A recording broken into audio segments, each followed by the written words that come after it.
The state of Lithuania was being created at a time when the system of administration of states had existed in Christian Europe for several centuries already, and the hierarchy of rulers had already been recognized. The emperors, kings, dukes, barons, earls knew the prerogatives and limits of their powers. The political behavior of Mindaugas, the first ruler of united Lithuania, as has been evidenced from sources today, shows that he and the people of his environment knew the order of royal Europe. They understood very well that it was necessary to accept baptism and seek the crown of a king and the status of kingdom for his state. He knew the way of attaining that. Pope Innocent IV approved the coronation of Mindaugas. In 1251, the Pope's bull to Bishop Heidenreich of Culm regarding Mindaugas' coronation as King of Lithuania reads as follows: "We give the instruction that with the help of some high priests of churches and monks, through the force of our power, you should crown Mindaugas king of entire Lithuania and all those lands which, with God's help, he tore out or will be able to tear out of the hands of the pagans in the future.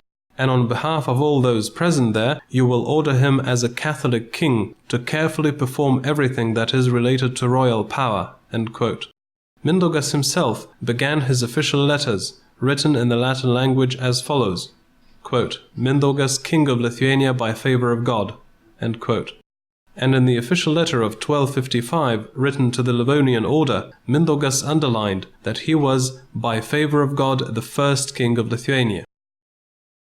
Žinoma, kad Mindaugas 1255 metais iš popiežiaus Aleksandro IV. It is known that in 1255, Mindaugas asked and received from Pope Alexander IV the right to invite the desired bishop of the Latin rites belonging to and faithful to the episcopal see, in order that he crown the beloved son of our authority, that is the Pope, a noble man, your son, as King of Lithuania.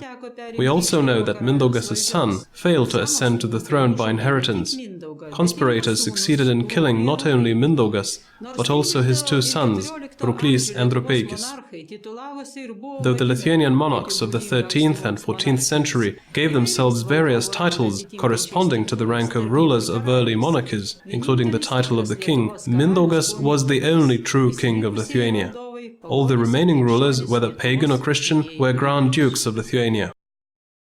Lithuania's rulers, who were pagan and ruled Lithuania after Mindaugas, knew well the nature of power of the rulers of Catholic Europe, and they also understood the origin and nature of their power. For example, in his letters, Gediminas pointed out that he had power in Lithuania from God, like other rulers of Europe did. He knew the way of legalizing his power. Pagan Lithuanian rulers also carried on ever-renewing negotiations over Christianing. Therefore, the rulers of Lithuania could not be regarded as kings, and Lithuania could not be regarded as a kingdom. Lithuania's conversion to Christianity at the end of the 14th century changed the situation. The theoretical possibility to obtain the status of kingdom emerged. Vytautas, who was granted the title of king by Emperor Sigismund of Luxembourg, nearly managed to finalize this process. However, in 1430, the planned coronation ceremony of Grand Duke of Lithuania as king did not take place.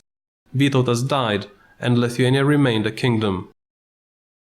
After the Gediminians established the dynastic relations with Poland, the Grand Duke of Lithuania, Jogaila, became the King of Poland, and after powers of the Grand Duke were given over to Vytautas for, quote, "as long as he lived," end quote, the new title of Jogaila came into existence, the highest duke.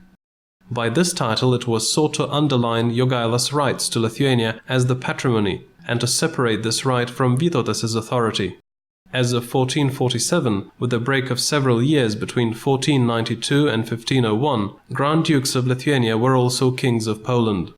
The title of king was written first in the title of the ruler, to be followed by that of Grand Duke. In 1569, after the agreement was signed with Poland, and the Republic of the Two Nations was created, a separate inauguration of the Grand Duke of Lithuania was refused, but the rights of the ruler of the Commonwealth, as the monarch of Lithuania, and the institution of the Grand Duke remained. In 1588, the Third Statute of Lithuania defined the Grand Duke of Lithuania not as an addition to the King of Poland, but as a second component of equal value of institution of the common monarch of the Republic of the Two Nations. Politicians of the Grand Duchy of Lithuania sought to retain a real institution of the Duke. It was necessary to protect the statehood of Lithuania within the Commonwealth. The official theoretical concept of the monarch of Poland and Lithuania remained until the very end of the Lithuanian-Polish state in 1795.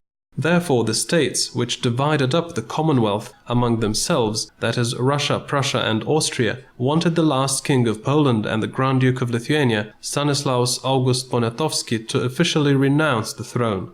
It is true that the Constitution of the 3rd of May, 1791, established new principles of the state system which corresponded with the European concept of the 18th century, having implemented which only the constitutional monarchy, Poland, would have remained.